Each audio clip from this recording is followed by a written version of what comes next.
Hello viewers, my name is Ibrahim. I'm CMC. Welcome. Well, kamar yadda kuka sani last week na yi dropping video na cikin akan ku dropping topic so da mu magana akai. So na dauki topic a ciki amma zan discussing akan shi next video ina. But today I'm so zan yi magana akan wani topic ne which I'm talking about pre-wedding picture.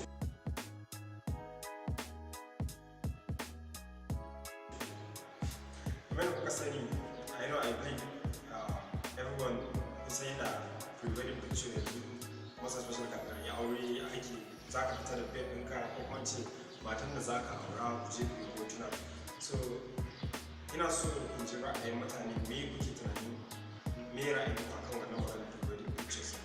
To me gaskiya I don't find it normal, like it's not normal to me gaskiya. Why it's not normal to me? Amma yanayin yadda za ka ga ka fita da mace kun zo ɗauko hoto ko ba haka ba, hotunan yadda ake ɗauka pictures is somehow different ba kamar al'adar mana Bahaushe ba. Irin an ce hotuna ko ba haka ba, so ai ba ta riga ta zama matanka ba, amma sai ka ga situation wanda miji irin like saurayin zai yi rungumo irin ka rike babe haka ko kuma ka ga ta zauna a cinyanka ko wani situation wanda ka ga ka goya ta ko kuma irin yi wani pictures irin as if like za ka yi kisan nata. Wasu ma'aikin suna yi amma kuma baka riga ka aure mace ba sannan ku saki irin wannan pictures.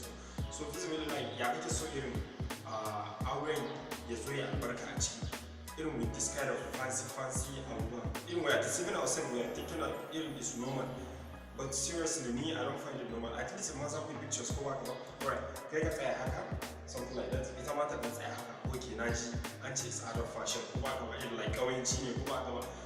So well, some people will be thinking, ni ma maybe zan yi ko ba zan yi ba. So well, I don't know, but to me gaskiya I don't want such kind of irin hoto a ce na yawon mai mace na wani haka na haka da suna wani pre-wedding picture. At least ka jira idan kuka yi auren mana, like after wedding za ku yi wannan pictures din, amma ko da kun yi ma must put it publicizing na shi irin kowa ya dinga gani, because akwai situation da za ka ga ka aure mace ko kuma kafin ka aure ta wani yana gani ko zai sha'awar ta.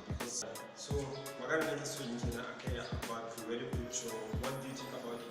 Kuna gani is it normal irin like me ra'ayi? Ni gaskiya I don't find it irin baya wani burge ni sosai. Kuma za ku yi hoto ku yi shi normal way din yadda ake ɗaukar hoto mana, amma ba wai kawai ka dinga rungumar mace ba. Saurin me kuke yi? At least a yi musa za a ɗaura abin da fi hoton ma za ku yi.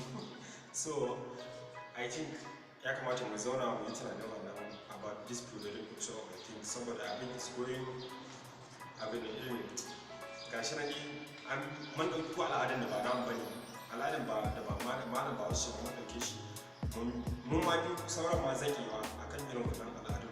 Mu dinga kula ya zama muna kishin al'adun mu dinga yin abubuwan na al'ada. Yanzu idan aka tashi kana aure a lot of things da ake yi wanda events ne wanda you can think of country kuma na da malam Bahaushe ai abubuwan aure you can bring it back, but kai mai modernizing na shi ne very good way ba ya ci an yi abusing abun ba. So I think abin da zan faɗa kenan for today. So dama topic in yau kenan, please Allah ku drop mun topic ku faɗa mun ra'ayin ku sani idan na faɗa abin da ba daidai ba please ku gyara mun, ba wai kusan abin da ya mun daidai ba shine zai maka daidai ba, abin da ya maka daidai ba shine zai maka daidai ba.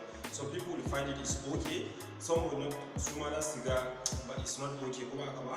So duka kowa dama da su finger someone yana da iko, abin da ya muka ba shi bane zai ma, abin da ya muka shi zai muka ba, kowa da ra'ayin shi. Amma menene ina so ku ɗauka ku kalla abin da yanayin fahimta da abin nan dan Allah irin mu yi kokari mutane da su gane da wannan ka dinga rungume ya mutane da wasu ɗauka ba sai ka nuna duniya kana yi ba, ka jira idan aka ɗaura aure duk abin da yake wani ma ga dama ku yi. So matanka ne ta zama halalinka, amma already ba ta riga ta zama matanka ba, ko sa rana ai that doesn't mean an ɗaura aure. So abin da nake so